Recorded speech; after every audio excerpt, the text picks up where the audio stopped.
মহেশতলার দিকে নজর রাখি। মহেশতলায় পাড়ায় সমাধানে বিক্ষোভের মুখে কাউন্সিলর। 22 নম্বর ওয়ার্ডে কাউন্সিলরকে স্কুলে আটকে বিক্ষোভ। কিন্তু কেন? বেহাল নিকাশির অভিযোগ, সেই অভিযোগেই বিক্ষোভ। মহেশতলায় পাড়ায় সমাধানে বিক্ষোভের মুখে কাউন্সিলর। 22 নম্বর ওয়ার্ডে কাউন্সিলরকে স্কুলে আটকে রেখে বিক্ষোভ। স্থানীয় বাসিন্দা তারা বিক্ষোভ দেখাচ্ছেন। সমীর রয়েছে আমার সঙ্গে। সমীর, কতদিন ধরে এই পরিস্থিতি, যে বেহাল নিকাশির অভিযোগ স্থানীয়দের, কতদিন ধরে এই পরিস্থিতি? মহেশতলা পৌরসভার 22 নম্বর ওয়ার্ডে উত্তর জালঘুরা গ্রাম অগ্রগামী প্রাথমিক বিদ্যালয় স্কুলে যখন আজকে পাড়ার আমাদের সমাধান শাসক দলের যখন চলছিল, সেই সময় আচমকায় 22 নম্বর ওয়ার্ডের কাউন্সিলর বিকাশ ব্যানার্জি যখন স্কুলে গেছিল, সেই সময় 4টি পাড়ায় বেহাল অবস্থা, নিকাশি কোনো জল একদম যাচ্ছে না বহুদিন ধরে। বারবার বিকাশ ব্যানার্জিকে জানিয়েও কোনো কিছু হয়নি। আজকে যখন ওই ঘটনাস্থলে যখন গেছে, তখন বিকাশ ব্যানার্জিকে ঘিরে বিক্ষোভ দেখায়, চোর চোর স্লোগান দিতে থাকে। যতক্ষণ না কাজ হবে ততক্ষণ ছাড়া হবে না। এলাকায় হাঁটু সমান এখনো জল আছে এবং রাস্তার খুব অবস্থা খারাপ বেশ কিছুদিন ধরে। বারবার বিকাশবাবুকে জানিয়েও কোনো কিছু হয়নি। আজকে যখন এই কর্মসূচিতে যখন গেছে, সেই কর্মসূচিতে ওইখানে 10 লক্ষ টাকা দিয়ে অন্য বুথ অনুযায়ী দেওয়া হয়েছে কাউন্সিলরদেরকে। এই টাকাও এখনো পর্যন্ত কোনো খরচা করেনি এবং এই নিয়ে বিক্ষোভ দেখাতেই তখন এলাকায় ঘটনাস্থলে মহেশতলা থানার পুলিশ এসে ওনাকে উদ্ধার করে নিয়ে। ওনার বিরুদ্ধে বহু অভিযোগ আছে যে পুকুর ভর্তি করে বেআইনিভাবে প্রমোটারদের হাতে তুলে দেওয়া এবং প্রমোটারদের সঙ্গে ঘোরাঘুরি করা এবং প্রমোটারদের সঙ্গে সবকিছু করা। তার জন্য স্থানীয় যারা 4টি পাড়ার লোক আছে তারা আজকে বিক্ষোভ দেখায় এবং তারা বারবার বলছে একাধিক অভিযোগ স্থানীয় বাসিন্দাদের এই কাউন্সিলরের বিরুদ্ধে। 22 নম্বর ওয়ার্ডের কাউন্সিলরের বিরুদ্ধে অভিযোগ। মহেশতলায় পাড়ায় সমাধানে বিক্ষোভের মুখে সেই কাউন্সিলরকে স্কুলে আটকে রেখে বিক্ষোভ দেখালেন স্থানীয় বাসিন্দারা। পরে পুলিশ গিয়ে তাকে উদ্ধার করেন। 35টা ওয়ার্ডে 34টা ওয়ার্ডে টুকটাক করে ভালোই কাজ হয়েছে। সব থেকে কাজ হয়েছে দেখছিলাম, আমাদের ওয়ার্ডের কাজটা কেন করছো না? ইউনিয়ন বোর্ডের রোডে 1 হাঁটু জল। সে কিছুদিন আগে একটা ডেলিভারি রুগী যাচ্ছিল অ্যাম্বুলেন্স করে, তার যেরকম দুর্দশা হয়েছে, আমরা যদি না এলাকার ছেলেরা থাকতাম তাহলে অ্যাম্বুলেন্সটাকে সহিভাবে নিয়ে যেতে পারতাম না। পরিষ্কার বক্তব্য হচ্ছে যে এই এলাকার জলটাকে বার করতে গেলে আমাকে এই ড্রেনটা দিয়ে নিয়ে গিয়ে ওই খালেই ফেলতে হবে। যেটা ওরা বললো যে ড্রেনটা জ্যাম হয়ে আছে, ড্রেনটাকে পরিষ্কার করালাম। জল যাচ্ছে, যদি জল বেশি হয়ে যায় তাহলে পাম্পও জল চলবে। আর যে কাজগুলোর কথা বলছে সব কাজ একটা একটা করে হবে।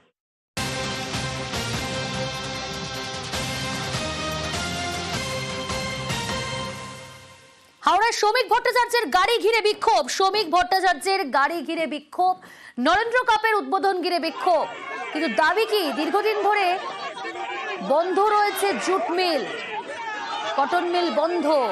হাওড়ায় শ্রমিক ভট্টাচার্যের গাড়ি ঘিরে বিক্ষোভ।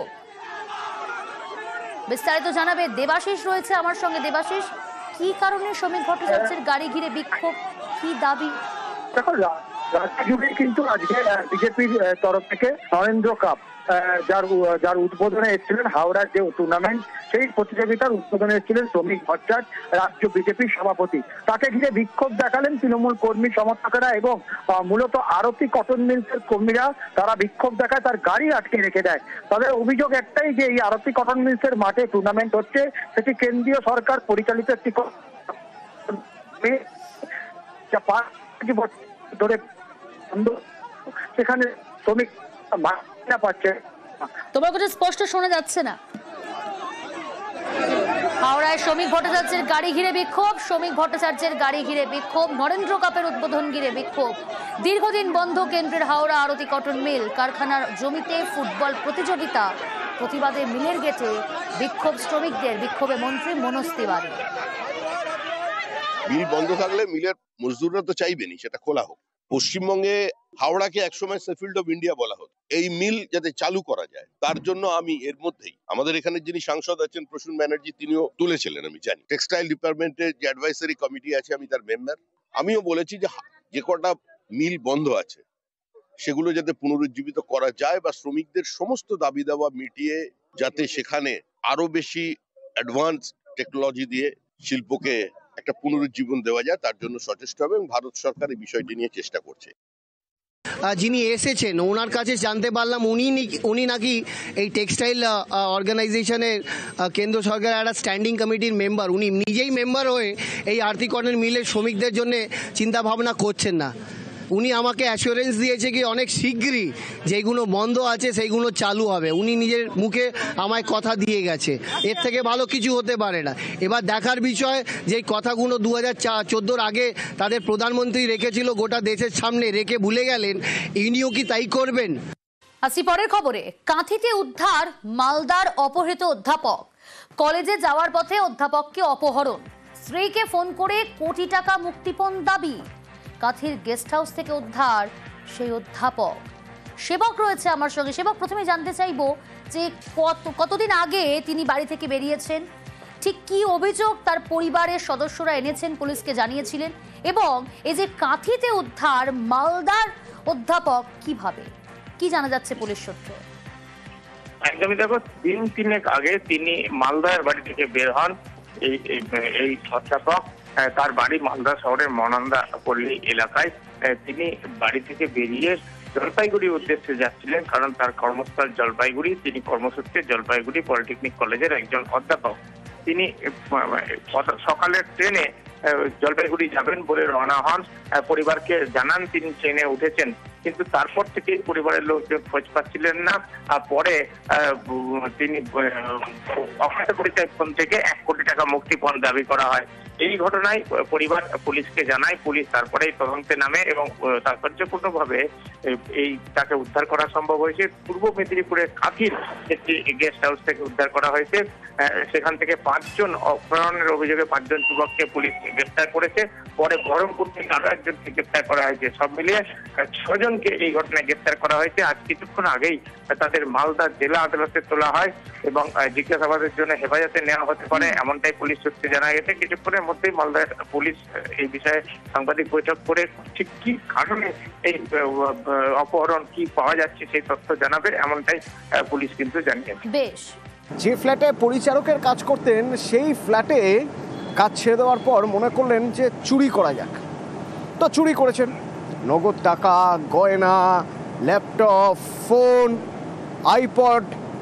এই আইপডটা চুরি করেই ফেঁসে গেছে। ঠিক ট্র্যাক করে করে পুলিশ ধরে ফেলেছে। কিভাবে ট্র্যাক করে কোথা থেকে ধরা হলো জানবো। অনুপ রয়েছে আমার সঙ্গে। নিউটাউনে বিলাসবহুল আবাসন, সেই বিলাসবহুল আবাসনে কিন্তু একেবারে চুরির যে ঘটনা, সেই ঘটনা ইতিমধ্যেই চুরির ঘটনা ইতিমধ্যে গ্রেপ্তার এক। দামি গাড়ি, ল্যাপটপ থেকে শুরু করে অনেকগুলি সোনার গহনা সহ 50 লক্ষ টাকা জিনিসপত্র নিয়ে চুরি করেছিল। এবং এই যে ঘটনা, তারপরে পৌঁছে হাওড়া স্টেশন। যদিও ট্রেনে ওঠার আগে পুলিশের জালে কিন্তু ধরা পড়ে অভিযুক্ত যুবক। একেবারে এরপরেই যে আইপ্যাড চুরি করেছিল, সেই আইপ্যাডের জিপিএস লোকেশন ধরেই পুলিশের পক্ষ থেকে সেই যুবকের কিন্তু সচরের সন্ধান পায়।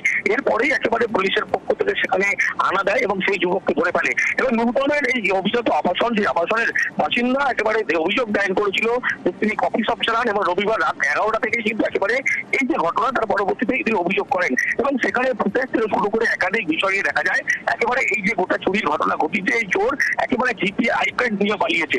এরপরে জিপিএস এর টাওয়ার লোকের, সেই টাওয়ার লোকের করে দেখা যায় হাওড়া স্টেশনে কিন্তু একেবারে সরাসরি সে পৌঁছে গিয়েছে এবং পুলিশের পক্ষ থেকে সেখানে গিয়ে অভিযুক্তকে গ্রেপ্তার করে ইতিমধ্যেই চুরি যাওয়া জিনিস সেই ব্যক্তির কাছ থেকে কিন্তু উদ্ধার করতে পেরেছে, এমনটাও পুলিশের পক্ষে স্পষ্ট করা হচ্ছে।